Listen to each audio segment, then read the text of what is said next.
Hello नमस्कार दोस्तों, स्वागत है आप सभी का आपके अपने परिवार लर्न विद डीएस सर में। दोस्तों आज हम देखने वाले हैं एक बार फिर से रीजनिंग की एक अति महत्वपूर्ण क्लास। साथियों आज है हमारी रीजनिंग की पार्ट संख्या 79। और इससे पहले के यदि आपने 78 पार्ट नहीं देखे हैं तो पिछले पार्ट्स को भी देखिएगा। दोस्तों पिछले पार्ट्स में एग्जाम से रिलेटेड बहुत ही इंपॉर्टेंट क्वेश्चंस करवाए गए हैं। साथियों आज की इस क्लास में हम एक बार फिर से रीजनिंग के टॉप 15 प्रीवियस ईयर क्वेश्चनों के बारे में देखने वाले हैं। दोस्तों ये सारे के सारे जो क्वेश्चन हैं ये आपके प्रीवियस ईयर एग्जाम में पूछे गए थे और इनके निरंतर एग्जाम में आने की रहने की संभावना रहती है। इसलिए दोस्तों इस क्लास को आप लोग जरूर देखिएगा। आज की इस क्लास में हम किस तरह के क्वेश्चनों का अध्ययन करेंगे तो कुछ इस तरह से क्वेश्चन रहेंगे, जैसे कि क्वेश्चन नंबर 10 कह रहा है कि निम्नलिखित प्रश्न में घनों की संख्या बताइए। यहाँ पर एक आपको आकृति दे रखी है और यहाँ पर बताने हैं कि 4 ऑप्शन में से कुल कितने घन स्थित हैं। इसके अतिरिक्त साथियों क्वेश्चन नंबर 2 हमारे पास एक शानदार श्रृंखला का क्वेश्चन है। इसमें साथियों बताना है कि इस क्वेश्चन में जो क्वेश्चन मार्क दे रखा है इसके स्थान पर क्या आएगा। इसके अतिरिक्त साथियों यहाँ पर एक शानदार सी अक्षर श्रृंखला दे रखी है। इनमें से जो लुप्त पद गायब हैं इन पदों को भरना है। बहुत ही इंपॉर्टेंट क्लास रहने वाली है, इसलिए दोस्तों आप लोग इस क्लास को अंत तक जरूर देखिएगा। आज की ये जो रीजनिंग की क्लास है दोस्तों ये कौन कौन से एग्जाम के लिए इंपॉर्टेंट है तो याद रखेंगे जो भी कॉम्पिटिटिव एग्जाम होते हैं जिसमें आपका रीजनिंग पूछा जाता है, सभी वनडे एग्जाम्स के लिए जैसे कि एसएससी जीडी। इसके अतिरिक्त दोस्तों याद रखेंगे एमटीएस का एग्जाम, यहाँ पर CHSL, CGL, CPO, UPSI, UP police, Bihar police, Agniveer, clerk, Rajasthan police, Delhi police, railway group D, NTPC, DFCCIL, ALP, IBPS, navy, Madhya Pradesh police, CRPF, DRDO, CISF, ITBP, CTET, DSSB, UKPSC, दरोगा, UP triple SC PET, UPPSC, MPPSC, BPSC super TET, UP PET तथा UP TET और भी प्रतियोगी परीक्षाएं जैसे अभी आपका BSSC का यानी कि Bihar staff selection service commission का है। इसके अतिरिक्त दोस्तों याद रखेंगे आपका राजस्थान पटवारी का एग्जाम। इसके अतिरिक्त दोस्तों आपका मध्य प्रदेश पटवारी, उत्तर प्रदेश लेखपाल, हरियाणा पुलिस या भी दोस्तों कोई भी एग्जाम जिसमें आपका रीजनिंग पूछा जाता है उन सभी एग्जाम्स के लिए ये क्लास शानदार साबित होने वाली है। तो मैं उम्मीद करता हूं दोस्तों इस क्लास को आप लोग अंत तक जरूर देखेंगे। चलिए चलते हैं आज के पहले क्वेश्चन की तरफ। इससे पहले एक इन्फॉर्मेशन ले लीजिए कि दोस्तों यदि आपको इस क्लास का पीडीएफ प्राप्त करना है, यदि आप चाहते हैं कि आपको पीडीएफ से पढ़ना है तो डिस्क्रिप्शन में दिए गए लिंक के माध्यम से आप अपने टेलीग्राम चैनल पर पहुंच सकते हैं। वहां पर 208 सब्सक्राइबर हो चुके हैं, तो वहां पर भी आप हमें ज्वाइन कीजिएगा और यहां पर हम आपके लिए प्रतिदिन पीडीएफ और क्लास से संबंधित इन्फॉर्मेशन भेजते रहते हैं। चलिए शुरुआत करते हैं आज के पहले क्वेश्चन की। आज का पहला क्वेश्चन है साथियों बहुत ही एमसीक्यू क्वेश्चन है। कह रहा है भेड़ अगर मटन से संबंधित है तो हिरण किससे संबंधित हो जाएगा। जल्दी से इसका कमेंट बॉक्स में उत्तर बताइए। साथियों अगर बात करें इस प्रश्न की, इसमें लॉजिक क्या चल रहा है। कह रहा है भेड़ अगर मटन है यानी कि जो दोस्तों भेड़ का मीट होता है, जैसे हम भेड़ का मांस बोलते हैं, भेड़ का जो मांस होता है दोस्तों इसको क्या कहा जाता है, मटन कहा जाता है। या भेड़ हो या बकरी हो, इसके जो भी मांस होता है इन दोनों का, इसको मटन कहा जाता है। उसी प्रकार हमें बताना है जो हमारा हिरण हो जाएगा, हिरण का मांस क्या कहलाएगा, ये बताना है साथियों, हिरण का मांस क्या कहलाएगा। तो जल्दी से कमेंट बॉक्स में इसका उत्तर बता दीजिए। देखिए यदि नहीं पता है तो इसका मांस हिरण का मीट नहीं होता है, इसका मांस फ्लैश भी नहीं होता है और व्हील भी नहीं होता है। तो दोस्तों याद रखेंगे जो राइट आंसर बनेगा वो बनेगा हमारा बेनिजिन। क्या बनेगा दोस्तों, बेनिजन बन जाएगा। इसको आप लोग अच्छे से याद रखेंगे। भेड़ का मांस होता है मटन, उसी प्रकार हिरण का मांस होता है बेनिजन। ठीक है चलते हैं अगले क्वेश्चन की तरफ। अगला क्वेश्चन है दोस्तों काफी शानदार सा क्वेश्चन है। यहाँ पर कह रहा है अगर केबीसी को ये लिखा जाता है तो एफ जेड एस को क्या लिखा जाएगा। यानी कि एक कोडिंग डिकोडिंग सादृश्यता का क्वेश्चन है। कह रहा है दोस्तों केबीसी का कोड क्या दिखा है, NEF लिखा है। तो इसमें बताना है साथियों FZS का कोड क्या होगा। चलिए इसको हम प्लेस वैल्यू को रख करके सॉल्व करते हैं दोस्तों। क्या करते हैं, प्लेस वैल्यू को रख करके सॉल्व करते हैं। दोस्तों जल्दी से बताइए के का जो प्लेस वैल्यू बनेगा वो क्या बनेगा। सभी को पता होगा दोस्तों जो के का प्लेस वैल्यू होता है वो 11 होता है। क्या होता है, 11। उसी प्रकार जो बी होता है, बी का प्लेस वैल्यू 2 होता है और सी का दोस्तों प्लेस वैल्यू हमारा 3 हो जाता है। अब इन दोनों को लिखा क्या गया है, इन तीनों को तो गौर से समझिए। यानी कि सबसे पहले 14 लिखा गया है, 14 के बाद दोस्तों 5 लिखा गया है और 5 के बाद 6 लिखा गया है। तो इसका लॉजिक अगर दोस्तों समझा जाए तो 11 में यदि 3 जोड़ दें 14 है, 2 में यदि 3 जोड़ दें 14 है और 3 में यदि 3 जोड़ दें तो 6 है। कहने का मतलब है दोस्तों यहाँ पर जो लॉजिक चल रहा है वो सारे के सारे जो भी नंबर दे रखे हैं, जो भी इनकी प्लेस वैल्यू है F6 पर होता है, 6 पर होता है, Z हमारा 26 यानी 26 पर होता है और S 19 पर होता है। अगर इन सभी में साथियों हम क्या कर दें, याद रखिएगा, यदि इन सभी में हम +3 कर दें, +3 करेंगे तो 9 आएगा, +3 करेंगे तो कितना आएगा, 29 आएगा। और 29 को क्या लिख सकते हैं दोस्तों, 3 लिख सकते हैं क्योंकि 26 तक तो ही वर्णमाला होती है। इसके बाद 19 में अगर +3 करेंगे, देखिए यहाँ पर भी +3 और 19 में भी +3, 19 3 हो जाएगा 22। तो यानी कि 9 पर आता है दोस्तों हमारा I, क्या आता है I, और 3 पर आता है C, 22 पर आता है V। ICV हमारा सही उत्तर हो जाएगा। क्या हो जाएगा साथियों, ICV हमारा सही उत्तर हो जाएगा। ऑप्शन नंबर ए में दे रखा है, ऑप्शन नंबर ए इस क्वेश्चन का सही उत्तर बनेगा, इसको याद रखेंगे। चलते हैं साथियों अगले क्वेश्चन की तरफ। अगला क्वेश्चन है क्वेश्चन नंबर 3 और क्वेश्चन नंबर 3 में कहा है कि निम्नलिखित प्रश्न को शब्दकोश के अनुसार व्यवस्थित करो। जल्दी से बताइए इसको शब्दकोश के अनुसार कैसे व्यवस्थित करते हैं। तो कई बार हमने इस तरह के क्वेश्चन किए हैं, लगभग प्रत्येक क्लास में एक क्वेश्चन इसको सॉल्व करते हैं। तो दोस्तों अगर बात कर लें शब्दकोश की, तो जो भी नंबर सबसे छोटे पर होगा वही आपका पहले स्थान पर आ जाएगा। ठीक है, तो बात करते हैं DI DI DI DI DI DI और DI DI। चलिए एक नंबर को छोड़ देते हैं, ठीक है, एक ही नंबर को पकड़ते हैं DD को, क्योंकि D सभी में कॉमन है। इसके बाद देखेंगे तो पहले नंबर में D को छोड़ के आगे आता है 9 पर I, आगे दोस्तों फिर से 9 पर I और आगे 5 पर आ जाएगा दोस्तों हमारा E, फिर से 9 पर I और I फिर से हमारी 9 पर आ जाएगी। तो दोस्तों बात कर लें, अगर हम इस क्वेश्चन की बात करें, बहुत ही शानदार है, बिल्कुल लॉजिक के साथ 2 सेकंड का क्वेश्चन है, आपको समझाने के लिए बता रहे हैं। ठीक है दोस्तों, तो अगर 9 की बात करें, ठीक है, 9 की बात करें तो ये हमारा 1 नंबर है, फिर से 9 की बात करें तो ये 2 नंबर है, इसके बाद यहाँ पे बात करें तो ये 3 नंबर है। यानी कि सबसे छोटा कौन सा है, 5 है। और दोस्तों ऑप्शन को देखेंगे, अगर 3 नंबर से ऑप्शन की शुरुआत होगी तो वही हमारा सही उत्तर हो जाएगा। तो इसमें ऑप्शन नंबर डी, केवल और केवल ऑप्शन नंबर डी है दोस्तों, जिसमें 3 नंबर से इसकी शुरुआत हो रही है। 3 के बाद 5 आएगा। 5 कैसे आएगा, क्योंकि सभी में 9 है, यानी कि ये दोनों तो आने नहीं है। इसके बाद सभी में देखें वी दे रखा है, क्या दे रखा है दोस्तों, सभी में वी दे रखा है, लेकिन यहाँ पर आर दे रखा है। वी होता है 22 पर, आर होता है 18 पर। इसके बाद आ जाएगा 3 के बाद 5, फिर 4, फिर 1, फिर 2, यही इसका सही उत्तर है। चलते हैं अगले क्वेश्चन की तरफ। अगला क्वेश्चन है साथियों क्वेश्चन नंबर हमारे पास 4, और क्वेश्चन नंबर 4 जो कह रहा है इसको आप लोग अच्छे से समझिए। क्वेश्चन नंबर 4 में कहा है कि यदि एक कह रहा है कि PKROK को ये लिखा जाता है, KRRPK को ये लिखा जाता है, तो NZMLZ का कोड क्या होगा। चलिए इसको सॉल्व करते हैं दोस्तों। P हमारा होता है 16 पर, ठीक है, P 16 पर होता है, 1 मिनट इसको थोड़ा नीचे लिखते हैं। P 16 पर होता है, उसके बाद K 11 पर होता है, R 18 पर होता है, आगे O 15 पर होता है और K हमारा 11 पर होता है। तो दोस्तों अगर इसको हम लोग देख लेंगे, अगर इसको देख लेंगे लिखा क्या गया है, तो आप कहेंगे K को लिखा गया है 7, 11 को लिखा गया है 2, 18 को लिखा गया है 9, 15 को लिखा गया है 6 और 11 को लिखा गया है 2। तो आप यहाँ से एक लॉजिक समझ पाएंगे, एक लॉजिक समझ पाएंगे कि ये जो 6 है इनको 1 + 6 कर दिया है, ये जो 11 है इसको 1 + 1 कर दिया है, ये 8 है, सॉरी 18 है, तो ये 1 + 8 हो गया है, और यहाँ पर 1 + 5 है, और यहाँ पर भी आपका 1 + 1 हो जाएगा।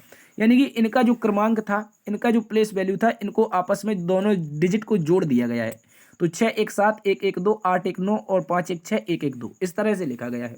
क्या यही लॉजिक इसमें है। तो K 11 पर होता है, 11 के दोनों डिजिट को जोड़ेंगे 2 आएगा। R 18 पर दोनों डिजिट को जोड़ेंगे 8 1 9, फिर R 18 पर दोनों डिजिट को जोड़ेंगे 8 1 9, P 16 पर 16 यानी कि 1 और 6 7, 11 पर तो 1 1 2। तो इस तरह से हमें कोड सीधा बता देना है NZMLZ का। N होता है दोस्तों 14 पर, इन दोनों को जोड़ेंगे तो 5 से शुरुआत होगी, विकल्प की 5 से शुरुआत होगी, क्योंकि 4 के 14 के दोनों अंक जोड़ेंगे 1 + 4, तो क्या आना चाहिए, 5 से होनी चाहिए। तो देखेंगे कौन से ऑप्शन की 5 से शुरुआत हो रही है, साथियों ऑप्शन नंबर डी की हो रही है। इस तरह से हम कह सकते हैं एक ही नंबर से, एक ही नंबर N से ही पता कर सकते हैं कौन सा विकल्प होगा सही उत्तर। तो दोस्तों याद रखेंगे ये हमारा 5 जो डी नंबर विकल्प होगा 5 1 4 3 8 यही सही उत्तर हो जाएगा, क्योंकि जेड 10 पर होता है 1 0 1 होगा, एम 13 पर 4 हो जाएगा, एल 12 पर कितना हो जाएगा 1 2 3 हो जाएगा, जेड 26 पर होता है तो 6 2 8 हो जाएगा। तो इस तरह से यही हमारा सही उत्तर है। चलते हैं अगले क्वेश्चन की तरफ। अगला क्वेश्चन साथियों शानदार सा श्रृंखला का क्वेश्चन दे रखा है। इस क्वेश्चन में बताना है कि 4 10 क्वेश्चन मार्क 82 244 और 730। जल्दी से बताइए साथियों इसका क्वेश्चन क्या आ जाएगा और इस क्वेश्चन का आंसर बताइए। और ये याद रखेंगे ये बहुत ही एमसीक्यू क्वेश्चन है, मल्टीपल चॉइस क्वेश्चन है, याद रखेंगे ये बहुत शानदार क्वेश्चन है। अगर बात कर लें इसको हम लिख लेते हैं अलग से लिख लेते हैं। तो 4 है, उसके बाद लिखेंगे 10 है, 10 के बाद फिर हमारा क्वेश्चन मार्क है, उसके बाद 82 है, 82 के बाद 244 है यानी कि 244, फिर 730 यानी कि 730। देखिए इसका अगर आप लॉजिक समझेंगे तो साथियों बहुत शानदार सा लॉजिक है। अगर हम कर दें मल्टीप्लाई 3 और प्लस में कर दें 1, उसी प्रकार यहाँ पर कर दें मल्टीप्लाई 3, ठीक है, याद रखेंगे मल्टीप्लाई 3 और प्लस में 1, गौर से समझिएगा। और इस नंबर से जो भी आएगा इसका भी हमें मल्टीप्लाई 3 और प्लस में 1 करना पड़ेगा, ठीक है। इसके बाद 82 से 244 आना है, तो 82 का मल्टीप्लाई करके चेक करते हैं। देखिए दोस्तों 82 गुणा में 3, तो 2 तिया का 6 और 3 अट्ठे 24, 24 एक सॉरी 3 अट्ठे 24, तो यानी कि हासिल आई नहीं है तो 224 होगा। और प्लस में 1 करना है। 1 मिनट, यहाँ पर कुछ ना कुछ हमने गड़बड़ कर दिया है दोस्तों। देखिए यहाँ पर हमने कुछ गड़बड़ किया है। 1 मिनट, इसको फिर से समझिए। 1 मिनट दोस्तों, अगर गुणा में कर दें 3 और माइनस में कर दें 2, माफ़ी चाहेंगे यहाँ पर माइनस में आपको 2 करना पड़ेगा, गुणा में 3, ठीक है, माफ़ी चाहेंगे गुणा में 3 होना चाहिए और माइनस में 2 होना चाहिए। तो फिर से गुणा में 3 होना चाहिए और माइनस में 2 होना चाहिए, इस तरह से चलेगा। माफ़ी चाहेंगे वहाँ पर हम +1 कर रहे थे, ठीक है। तो अब देखिए यहाँ पर 82 गुणा 3, तो 3 दूना का 6, उसके बाद क्या हो जाएगा 3 8 24 यानी कि 244 और माइनस 2 करेंगे तो यहाँ पर भी होना चाहिए मल्टीप्लाई 3 और माइनस कितना होना चाहिए 2 होना चाहिए। उसके बाद अब चेक करते हैं 244 को गुणा 3 करके माइनस 2 करें, क्या सही उत्तर आ रहा है। चलिए चेक कर लेते हैं। तो ऊपर 244 यहाँ पर लिख देते हैं, 244 गुणा 3, तो 3 चौके 12, 3 चौके 12 फिर से हो जाएगा तो 1 13 हो जाएगा, 3 दूना का 6 1 7, 732 में 2 जाएगा तो 730 बचेगा। यानी कि साथियों यहाँ पर जो लॉजिक बना है इस लॉजिक को समझिए। मल्टीप्लाई 3 और -2 का लॉजिक चल रहा है ऑल टोटल मल्टीप्लाई 3 -2 का लॉजिक चल रहा है, इसको समझिएगा। तो 10 में अगर करेंगे हम मल्टीप्लाई 3, 10 में मल्टीप्लाई 3 -2 करेंगे तो कितना आएगा दोस्तों 28 आएगा। और 28 में भी मल्टीप्लाई 3 -2 कर लेते हैं तो क्या 82 आ रहा है, तो हमारा सही उत्तर हो जाएगा। 28 तिया 84 और 84 में 2 जाएगा तो 82 ही आएगा। इस कारण हमारा इस क्वेश्चन का सही उत्तर जो बनेगा वो साथियों ऑप्शन नंबर सी 28 बन जाएगा। क्या बन जाएगा 28। बहुत ही शानदार क्वेश्चन है, इसको भी याद रखना है। चलते हैं साथियों अगले क्वेश्चन की तरफ। अगला क्वेश्चन एक लुप्त श्रृंखला का अक्षर श्रृंखला का क्वेश्चन है। अच्छा क्वेश्चन है, इसको हम लोग देखेंगे। कह रहा है दोस्तों ये एक शानदार सी अक्षर श्रृंखला दे रखी है, इसमें हमें बताना है साथियों इसका सही उत्तर क्या हो जाएगा। तो इस तरह के क्वेश्चन हमने कई बार सॉल्व किए हैं, ये नया क्वेश्चन नहीं है। कई बार यदि आप पिछले स्टूडेंट हैं, पिछली क्लासेस देखी हैं तो आप समझ जाएंगे हम इसको कैसे सॉल्व करते हैं। सबसे पहले दोस्तों नंबर ऑफ टर्म काउंट करते हैं। क्या करते हैं ये याद रखेंगे, नंबर ऑफ टर्म 1 2 3 4 5 6 7 8 9 10 11 12 13 14 15 16, यानी कि टोटल जो नंबर ऑफ टर्म मिलेंगे यानी कि कुल पदों की जो संख्या होगी वो दोस्तों 16 आएगी। और 16 का जो पेयर बनता है बहुत आसान होता है 4 गुणा 4 का। चलिए 4 गुणा 4 का सीधा सा पेयर बना लेते हैं। तो 4 गुणा 4 का यहाँ पर हमारा ऐसा पेयर बन जाएगा, ठीक है, 4 4 अक्षरों का। अब देखिए इसमें फिल क्या करेंगे, तो आप देखेंगे यहाँ पर MN है, यहाँ पर N है, इसके बाद यहाँ पर क्या है MB है, ठीक है, MB है। कुछ गड़बड़ है, शायद ये मिस टाइपिंग है, ठीक है, इसको आप MN कर लेंगे, इसको आप लोग MN कर लेंगे। यहाँ पर मिस टाइपिंग है, ठीक है, 1 मिनट दीजिए मुझे, 1 मिनट दीजिए। इसको B को यहाँ से हटा देते हैं, ठीक है। यहाँ पर माफ़ी चाहेंगे, यहाँ पर B नहीं आना चाहिए साथियों, यहाँ पर B नहीं आना चाहिए क्योंकि ये टाइपिंग मिस टाइपिंग हो गई है, ठीक है। यहाँ पर आप देखेंगे तो यहाँ पर हमारा MN ही आएगा। क्या आएगा MN, ऑलरेडी रहना चाहिए, इसको रेड कलर से लिखते हैं। तो MN तो हमारा यहाँ पर रहेगा, ठीक है, MN था, MN है, यहाँ पर N है, यहाँ पर MN है। तो हम फिल क्या करेंगे, अब गौर से समझिए दोस्तों। यहाँ पर अगर हम MN फिल कर दें उसके बाद OM हो जाएगा, MNOM MNOM MNOM MNOM, ठीक है, याद रखेंगे। ये जो लॉजिक चल रहा था इसका शानदार सा लॉजिक था, एक अच्छा क्वेश्चन है, याद रखेंगे। MNON ये पेयर चल रहा है, क्या चल रहा है, MnOm, ठीक है, याद रखेंगे MnOm का पेयर चल रहा है। इस तरह से देखेंगे इसको। और हमने जो नंबर फिल किए हैं वो दोस्तों फिल किए हैं NOMO, क्या किए हैं, NOMO फिल किए हैं। इसको याद रखेंगे, शानदार क्वेश्चन है, अच्छे से आप लोगों को याद रखना है। तो इस तरह से ये हो जाएगा NOMO, यही इसका सही उत्तर है, ऑप्शन बी। चलते हैं अगले क्वेश्चन की तरफ। अगला क्वेश्चन है साथियों हमारे पास क्वेश्चन नंबर 7। क्वेश्चन नंबर 7 में कहा है कि अंग्रेजी वर्णमाला में कौन सा अक्षर दाएं से पांचवें के बाएं छठवां होगा। यदि अंग्रेजी वर्णमाला है तो अंग्रेजी वर्णमाला में बताइए, जो लेफ्ट से 5 और राइट से, माफी चाहेंगे, राइट से 5 के लेफ्ट 6 बताना है, क्या हो जाएगा। चलिए देखते हैं। तो राइट 6 यानी कि दाएं से पांचवां, माफी चाहेंगे, दाएं से पांचवां और लेफ्ट से छठवां, इन दोनों के बीच बताना है कौन सा अक्षर होगा। तो दोस्तों जब भी अंग्रेजी वर्णमाला में दाएं और बाएं पूछा जाए तो आप याद रखेंगे राइट और लेफ्ट आता है तो आपस में जोड़ देते हैं पहले नंबर का प्रयोग करके। लेफ्ट और राइट आता है फिर से आपस में जोड़ देंगे पहले नंबर का प्रयोग करके। यदि राइट आता है तो भी पहला नंबर उठाएंगे और माइनस कर देंगे, ठीक है। उसके बाद अगर लेफ्ट आता है तो भी पहला नंबर और उठाएंगे और माइनस कर देंगे। इस तरह से याद रखिए। तो यहाँ पर क्या आया है, राइट लेफ्ट आया, यानी कि पहला वाला आया है। तो इन दोनों पदों को क्या करेंगे साथियों, इन दोनों पदों को जोड़ेंगे, यानी कि पहला वाला आर उठाएंगे और बराबर में क्या कर देंगे, 6 5 11 कर देंगे। दोस्तों बताना है राइट से 11। अंग्रेजी वर्णमाला हमारी लेफ्ट टू राइट लिखी होती है, कैसी, लेफ्ट टू राइट, इस तरह से लिखी होती है लेफ्ट, और बताना है राइट से 11, यानी इस दिशा से बताना है। तो दोस्तों अगर बात कर ले अंग्रेजी वर्णमाला की, तो क्यों ना इस राइट को, जो भी ये हमारा राइट आया है, गौर से समझिए इसको, जो भी ये हमारा राइट आया है, क्यों ना इसको लेफ्ट में कन्वर्ट कर लिया जाए। तो अगर राइट को लेफ्ट में कन्वर्ट करना है या राइट को लेफ्ट में कन्वर्ट करना है तो दोस्तों याद रखेंगे, अगर राइट दिया है तो हम लिखेंगे लेफ्ट और बराबर में कर देंगे 27 माइनस दी हुई संख्या, तो 11 दी गई है तो लेफ्ट से हमारा आ जाएगा दोस्तों क्या, 27 में से 11 जाएगा 16 आ जाएगा, क्या आ जाएगा, 27 में से 11 जाएगा 16 आ जाएगा, यानी कि बाएं से 16, लेफ्ट से 16 और लेफ्ट से 16 पर जो होता है 16 पर वो होता है पी। इस तरह से दोस्तों पी हमारा सही उत्तर हो जाएगा। इसको आप लोग अच्छे से याद रखेंगे। चलते हैं साथियों अगले क्वेश्चन की तरफ। अगला क्वेश्चन बहुत ही इंपॉर्टेंट क्वेश्चन है, वेरी वेरी इंपॉर्टेंट, ठीक है, एमसीक्यू क्वेश्चन है, इसको भी याद रखेंगे। अगर बात कर लें इस क्वेश्चन की, कह रहा है निम्नलिखित प्रश्न में लुप्त पद ज्ञात करो। यहां पर यदि आपको विजुअल नहीं हो रहा है तो एक बार से थोड़ा सा अपना डाटा 360 पर कर लीजिए। कह रहा है निम्नलिखित प्रश्न में लुप्त पद ज्ञात करो। लुप्त पद कहां पर है, ये मिडिल में दे रखा है दोस्तों, इस मिडिल में दिए हुए लुप्त पद को ज्ञात करना है। तो यहाँ पर हमें 4 है, यहाँ पर 2 है, यहाँ पर 3 है और यहाँ पर 3 है। तो दोस्तों इन आसपास की संख्याओं का प्रयोग करके हमें क्या लाना है, मिडिल की संख्या लानी है, क्योंकि बड़ी संख्या वही दे रखी है। तो दोस्तों अगर इसको देखा जाए तो 4 दूना 8, 8 और यहाँ पर क्या है 3 त्रिका 9, यानी कि ऊपर ऊपर की संख्याएं, नीचे नीचे की संख्याएं, ऊपर ऊपर की हो जाएंगी 4 दूना का 8, नीचे नीचे की संख्या हो जाएंगी 9, और इन दोनों का भी गुणा करना है, यानी कि आसपास की चारों संख्याओं का गुणा कर देना है। क्या करना है, गौर से समझिए, आसपास की चारों संख्याएं, इस तरह से हम चारों संख्याओं का आपस में गुणा कर देंगे, ठीक है। तो पहले लिख देते हैं 4, फिर 2, फिर 3 और फिर 3, इस तरह से लिखेंगे, ठीक है। तो हमारा 72 आ जाएगा, क्योंकि 3 त्रिका 9 दूनी 18 चौके 72, 3 त्रिका 9 दूनी 18 चौके 72। उसके बाद यहाँ पर लिखेंगे साथियों, कलर चेंज कर लेते हैं। पहले लिखेंगे 9, उसके बाद मल्टीप्लाई 4, फिर मल्टीप्लाई 2, फिर मल्टीप्लाई 10। तो क्या आ रहा है, 10 दूना 20 चौके 80, 8 नवा 72, यानी कि 720, 720 बीच में दे भी रखा है। उसी प्रकार इसी लॉजिक का प्रयोग करते हुए ऊपर वाले को भी सॉल्व कर देते हैं।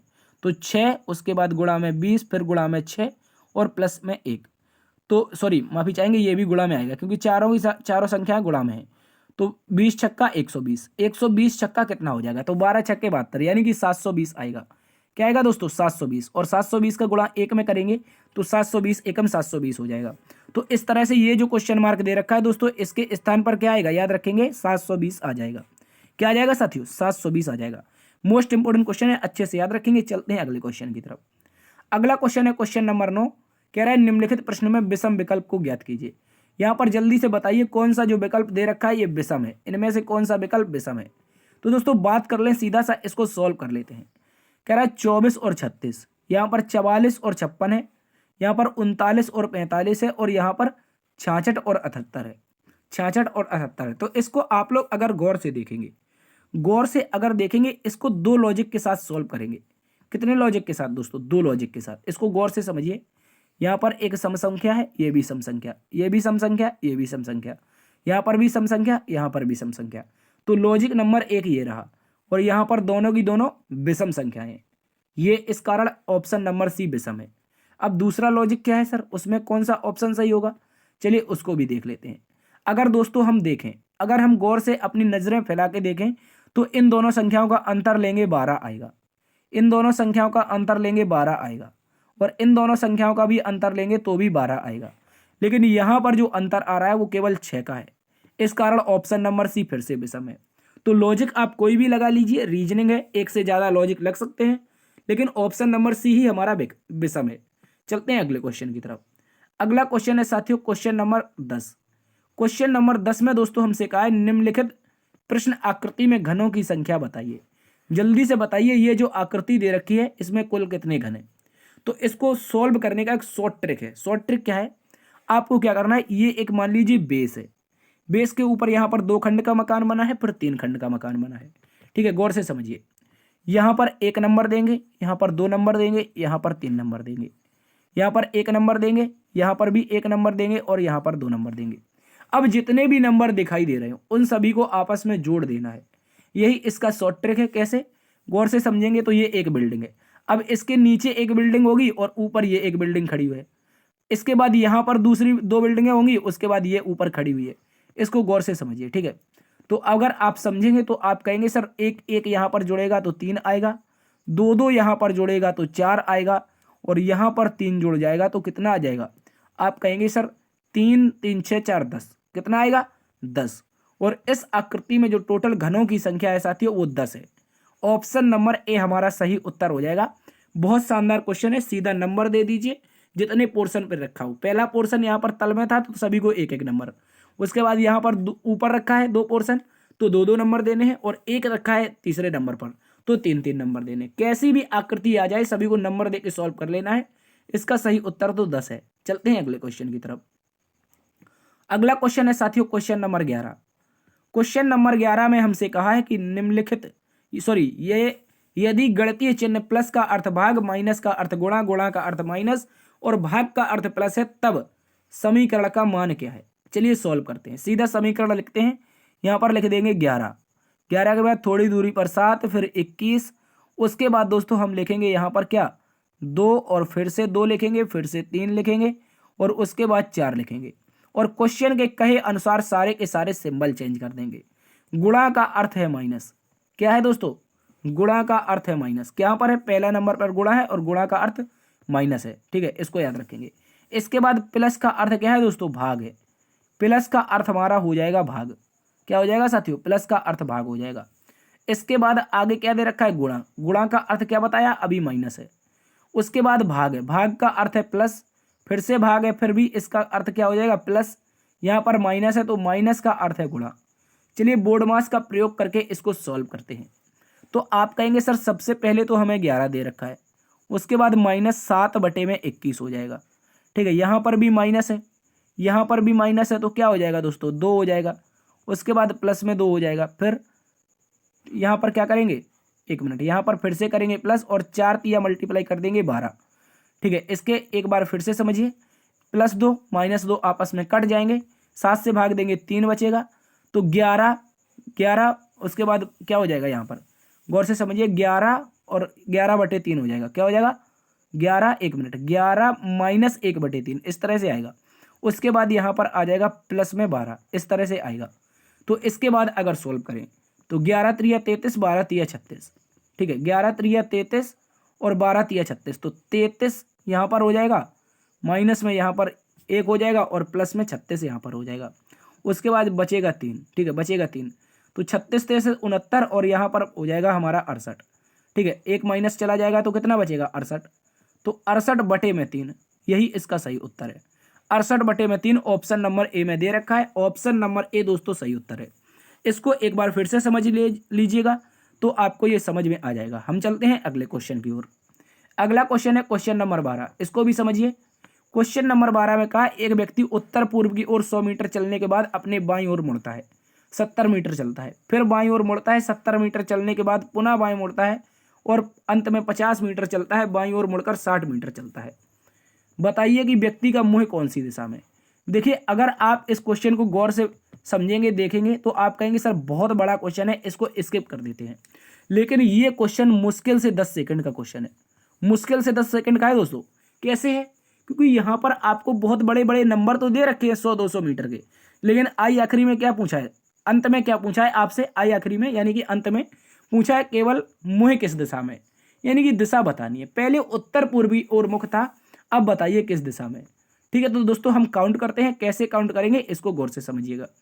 सबसे पहले कहा है कि 100 उत्तर पूर्व में उसका मुख है, तो उत्तर पूर्व दिशा कैसे काउंट करते हैं दोस्तों, पहले समझिए।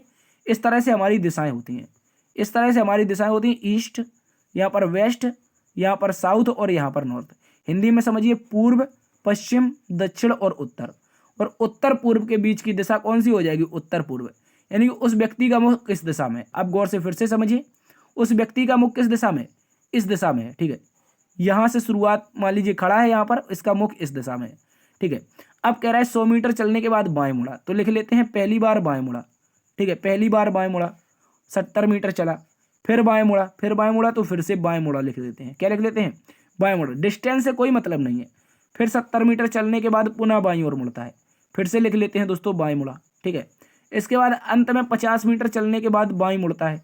ठीक है, अंत में 50 मीटर चलने के बाद फिर से बाएं मुड़ता है। ठीक है, याद रखेंगे। तो बताइए व्यक्ति का मुंह कौन सी दिशा में है। देखिए 4 बार वो व्यक्ति कहाँ पर मुड़ा है, तो आप कहेंगे बाएं मुड़ेगा। देखिए पहले अगर बाएं मुड़ेगा तो उसका मुख कहाँ पर आ जाएगा, 1 मिनट, बाएं मुड़ेगा तो इस दिशा में आ जाएगा, उसके बाद बाएं मुड़ेगा तो इस दिशा में आ जाएगा, उसके बाद तीसरी बार बाएं मुड़ेगा तो इस दिशा में आ जाएगा, और चौथी बार बाएं मुड़ेगा तो सेम डायरेक्शन में आ जाएगा, यानी कि एज इट इज डायरेक्शन में आ जाएगा जिस डायरेक्शन से उसने शुरुआत की थी। 4 बार बाएं मोड़ना है। क्वेश्चन को एक बार गौर से पढ़ लीजिएगा और इसको सीधा 4 बार बाएं मोड़ करके सेम डायरेक्शन में कर देना है। ठीक है, सेम डायरेक्शन उत्तर पूर्व ही इसका सही उत्तर हो जाएगा। उत्तर पूर्व से शुरुआत करने के बाद ये उत्तर पूर्व में ही इसने मुख अपना शुरू कर लिया। ठीक है, चलते हैं अगले क्वेश्चन की तरफ। अगला क्वेश्चन है क्वेश्चन नंबर 13। क्वेश्चन नंबर 13 में दोस्तों का है, दिए गए विकल्प में वह आकृति चुनिए जो पारदर्शी कागज के बीच बिंदुमय रेखा पर मोड़ने से प्राप्त होगी। चलिए जल्दी से बताइए इस प्रश्न का सही उत्तर क्या होगा। जल्दी से बताइए दोस्तों इस प्रश्न का सही उत्तर क्या होगा। तो गौर से अगर आप समझेंगे तो बिंदुमय रेखा हमें ये दे रखी है रेड कलर में, कौन सी, ये वाली रेखा। ये वाली रेखा हमारी बिंदुमय रेखा है और इस रेखा को आपको मोड़ना है। इस रेखा को आपको मोड़ना है इस दिशा में। क्यों मोड़ना है इस दिशा में, क्योंकि सारी की सारी जो आकृतियां हैं वो ऊपर की ओर बन रही हैं। कहाँ की ओर बन रही है, ऊपर की ओर बन रही है, इस तरह से मुड़ रही हैं। ठीक है, इस तरह से। अब जल्दी से बताइए इसका सही उत्तर क्या होगा। तो अगर आपकी नजरें तेज हैं तो अब तक आपका उत्तर आ भी चुका होगा। ठीक है, चलिए देख लेते हैं। तो इसको सॉल्व करेंगे हम लोग। इसको सॉल्व करेंगे तो ये हमारी डायरेक्शन है, इसको यहाँ पर मोड़ देना है। ठीक है, इस दिशा में मोड़ देना है। इस दिशा में मोड़ेंगे, ये जो प्लस है, ये जो दोस्तों प्लस है, यहाँ पर मान लीजिए इस तरह से एक स्क्वायर है और यहाँ पर एक प्लस रखा हुआ है। क्या रखा हुआ है, यहाँ पर एक प्लस रखा हुआ है। जब इसको ऊपर मोड़ देंगे तो इसके बीच में प्लस पहुँच जाएगा।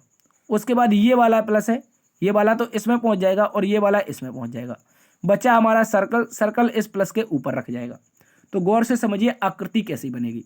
आकृति कैसी बनेगी, ये प्लस इसके ऊपर जाना चाहिए। तो पहले तो इस तरह से बनेगी पहली वाली आकृति। उसके बाद ही इस वाले उसमें क्या करते हैं, इसको स्क्वायर, इस वाले स्क्वायर में ये वाला प्लस जाना चाहिए। तो इस तरह से बनेगी। अब यहाँ पर ऑलरेडी आपका प्लस था, जब ये सर्कल इसके ऊपर पहुँच जाएगा तो इस तरह से दिखाई देगा। तो इस तरह की सारी जो आकृतियाँ हैं ऑप्शन नंबर 1 में दिखाई दे रही हैं। साथियों ऑप्शन नंबर 1 हमारा सही उत्तर है, इसको आप लोग याद रखेंगे। चलते हैं अगले क्वेश्चन की तरफ। अगला क्वेश्चन है दोस्तों क्वेश्चन नंबर 14। सिलोजिज्म का एक शानदार सा क्वेश्चन है। कह रहा है दोस्तों सभी वृत्त त्रिभुज हैं, कुछ त्रिभुज आयत हैं, सभी आयत वर्ग हैं, कुछ त्रिभुज आयत नहीं है, कोई भी वृत्त वर्ग नहीं है। चलिए चेक करते हैं इसको चेक करते हैं दोस्तों क्या कह रहा है। सबसे पहले कहा है कि सभी वृत्त क्या हैं, सभी वृत्त त्रिभुज हैं। जितने भी वृत्त हैं लिख लेते हैं इसको, जितने भी दोस्तों वृत्त हैं, ये रहे हमारे जितने भी वृत्त, ये सारे के सारे वृत्त किसके अंतर्गत आ जाएंगे, कलर चेंज कर लेते हैं। सारे के सारे वृत्त हमारे त्रिभुज के अंतर्गत आ जाएंगे। किसके अंतर्गत दोस्तों, याद रखेंगे ट्राइंगल के अंतर्गत। यहाँ पर लिख देते हैं त्रिभुज। सारे के सारे जो वृत्त हैं ये त्रिभुज के अंतर्गत आ गए। इसके बाद कुछ त्रिभुज आयत हैं, कुछ त्रिभुज, मान लीजिए त्रिभुज का इतना इतना सा पार्ट, ये वाला पार्ट, गौर से समझिएगा। ये वाला दोस्तों पार्ट हमारा क्या हो जाएगा, ये कुछ त्रिभुज आयत हो गए हैं। क्या हो गए दोस्तों? कोई कुछ त्रिभुज आयत हो गए। कह रहा है सभी आयत वर्ग हैं। क्या कह रहा है दोस्तों? सभी आयत वर्ग हैं। चलिए वर्ग बना लेते हैं इनको, सभी आयतों को वर्ग बना लेते हैं। जितने भी आयत हैं, गौर से समझिएगा दोस्तों, जितने भी हमारे आयत हैं वो सारे के सारे किसके अंतर्गत आ रहे हैं? वर्ग के अंतर्गत आ रहे हैं। ठीक है, ये हो जाएंगे वर्ग। अब निष्कर्ष में क्या कहा है? निष्कर्ष को पढ़िए। निष्कर्ष में कहा है कुछ त्रिभुज आयत नहीं है, कुछ त्रिभुज आयत नहीं है। देखिए इतने इतने से त्रिभुज आयत हैं, लेकिन बाकी बाकी बचे हुए जो शेष त्रिभुज हैं वो आयत नहीं है। तो सही तो कह रहा है दोस्तों, कुछ त्रिभुज हमारे इतने इतने से आयत हैं। कौन से? ये वाले तो आयत हैं, क्योंकि कथन में कहा कि कुछ त्रिभुज आयत है, लेकिन जो शेष एरिया त्रिभुज का बच रहा है वो आयत में नहीं आ रहा है। गौर से समझिए, वो आयत में नहीं आ रहा है, इस कारण हमारा कुछ त्रिभुज आयत है। सही हो जाएगा दोस्तों। क्या हो जाएगा? सही हो जाएगा। इसको आप लोगों को अच्छे से समझना है।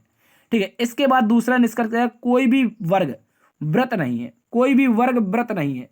देखिए कोई भी वर्ग वृत्त नहीं है, ऐसा हमें एग्जैक्टली पता नहीं चल रहा है। गौर से समझिए, कोई भी वर्ग कहां पर है? ये वाला वर्ग। कोई भी वर्ग क्या वृत्त नहीं है? कोई भी वर्ग क्या वृत्त नहीं है? ये वर्ग का पार्ट इधर आ रहा है, इधर आ रहा है वर्ग का पार्ट। ठीक है, वर्ग का पार्ट इधर आ रहा है। हो सकता है वृत्त हो जाए, हो सकता है ये वृत्त यहां पर ऐसा बन जाता। कैसा? गौर से समझिएगा, कहां से हो सकता है ये वृत्त यहां पर बन जाता। ठीक है, तो ये क्या हो जाता? कुछ वर्ग वृत्त हो जाता, लेकिन बना नहीं है। तो कह रहा कोई भी वर्ग वृत्त नहीं है। एग्जैक्टली दोस्तों इससे पता नहीं चल रहा है। तो दोस्तों अगर इस प्रश्न को गौर से देखेंगे हम लोग, तो हो सकता है कि वृत्त क्या हो जाए? वर्ग हो जाए। लेकिन यहां पर कह रहा है कोई भी वृत्त वर्ग नहीं है। इसका मतलब क्या है? ये गलत है। एक बार फिर से पहले वाले को पढ़िए, दूसरे वाले को पढ़िए। कह रहा है कुछ त्रिभुज आयत नहीं है। कुछ त्रिभुज क्या है? आयत नहीं है। तो इसको कैसे बना सकते हैं? इसको हम कैसे बना सकते हैं? एक बार कलर चेंज कर लेते हैं दोस्तों। कह रहे कुछ त्रिभुज आयत नहीं है, तो यहां पर ये त्रिभुज का पार्ट तो आयत में आ रहा है इतना सा, और शेष पार्ट नहीं आ रहा है। तो हो सकता है कि कुछ त्रिभुज आयत ना हो, लेकिन ये क्लियर भी पता तो नहीं चल रहा है। लेकिन नीचे वाला भी क्लियर पता नहीं है, ऊपर वाला भी क्लियर पता नहीं है। तो इस स्थिति में ये दोनों गलत होने चाहिए। आप क्या कहते हैं? मेरे अनुसार तो दोस्तों दोनों गलत हैं। ठीक है, याद रखेंगे ये दोनों गलत हैं। ये दोनों के दोनों गलत हैं। आप इसको सुधार लीजिएगा एक बार। हमने इसमें सही का निशान लगा दिया है। ठीक है, इसमें आप क्या करेंगे? इसको सुधार लेंगे। ये दोनों के दोनों क्या हैं? गलत हैं। ठीक है, ये दोनों के दोनों गलत हैं। इसमें एग्जैक्टली पता नहीं चल रहा है। कुछ त्रिभुज आयत नहीं है। कह रहा है यहां पर आयत तो बन रहा है, कुछ त्रिभुज तो आयत बन रहा है, लेकिन कह रहा है कुछ त्रिभुज आयत नहीं है। लेकिन कथन में क्या कहा था? पॉजिटिव कथन नेगेटिव निष्कर्ष, यही सीधे कारण बन सकता है इसका। पॉजिटिव कथन में नेगेटिव निष्कर्ष आ ही नहीं सकता, इस कारण ये गलत है। फिर भी यहां पर भी पॉजिटिव कथन नेगेटिव निष्कर्ष, ये भी गलत। यानी कि दोनों के दोनों गलत। तो कोई भी निष्कर्ष अनुसरण नहीं करता है। तो देखेंगे आप लोग ऑप्शन नंबर 1 में दे रखा है कोई भी निष्कर्ष अनुसरण नहीं करता है, यही इसका सही उत्तर है। चलते हैं दोस्तों अगले क्वेश्चन की तरफ। अगला क्वेश्चन है क्वेश्चन नंबर 15। क्वेश्चन नंबर 15 में कह रहा है कि आलू सब्जी भोजन में कौन सा बेन आरेख बनेगा? जल्दी से बताइए, आलू सब्जी और भोजन में कौन सा बेन आरेख बनेगा? अगर हम बात कर लेते हैं सबसे पहले दोस्तों आलू की। किसकी? अगर आलू की बात की जाए तो आलू क्या है? अगर दोस्तों हम बात करें आलू की, तो आलू क्या हो जाएगा हमारा? आप कहेंगे सर आलू हमारा जो होता है ये एक सब्जी होता है। आलू क्या होता है? आलू सब्जी के अंतर्गत आता है। तो इस तरह से लिखेंगे। ठीक है, ये हो जाएगी सब्जी। इसके बाद सॉरी सॉरी इसके बाद अगर देखें जो सब्जी होती है, सब्जी भोजन के अंतर्गत आती है। सब्जी का क्या करते हैं दोस्तों? हम भोजन करते हैं। तो इस तरह से बन जाएगा हमारा सही बेन आरेख। तो जो आलू होगा दोस्तों वो सब्जी होगा, और जो सब्जी होगी वो भोजन होगा। जो भोजन ग्रहण करते हैं उसमें दोस्तों सब्जी भी तो आती है। आलू की सब्जी बनती है और सब्जी भोजन में आती है। इस तरह से ऐसा आरेख बनेगा। और हम कहेंगे दोस्तों ऐसा जो आरेख है वो हमें ऑप्शन नंबर 1 में दिखाई दे रहा है। ऑप्शन नंबर ए दोस्तों हमारा सही उत्तर हो जाएगा। तो दोस्तों ये थी आज की क्लास। आज की टॉप 15 क्वेश्चन आपको कैसे लगे? यदि आज के टॉप 15 क्वेश्चन आप लोगों को पसंद आए हैं तो एक बार से आपसे निवेदन है दोस्तों, सेशन को लाइक कर दीजिए। दोस्तों में ज्यादा से ज्यादा हो सके तो दोस्तों में ज्यादा से ज्यादा शेयर कीजिए। जो भी कॉम्पिटिटिव एग्जाम्स की तैयारी करने वाला आपका साथी है उसको इस क्लास को एक बार जरूर शेयर कीजिए। उसको बताइए कि इस तरह से निरंतर प्रैक्टिस सेट अपने चैनल पर चल रहे हैं। तो आप अपने चैनल को चाहो तो यदि सब्सक्राइब नहीं किया है तो आप सब्सक्राइब कर सकते हैं। ठीक है, आपने सब्सक्राइब कर रखा है तो शेयर जरूर कर दीजिए। देखते रहिए आपका अपना परिवार लर्न विद डीएस सर। मिलते हैं दोस्तों कल एक नई क्लास में नई ऊर्जा के साथ। तब तक के लिए अपना ख्याल रखना। जय हिंद, जय भारत।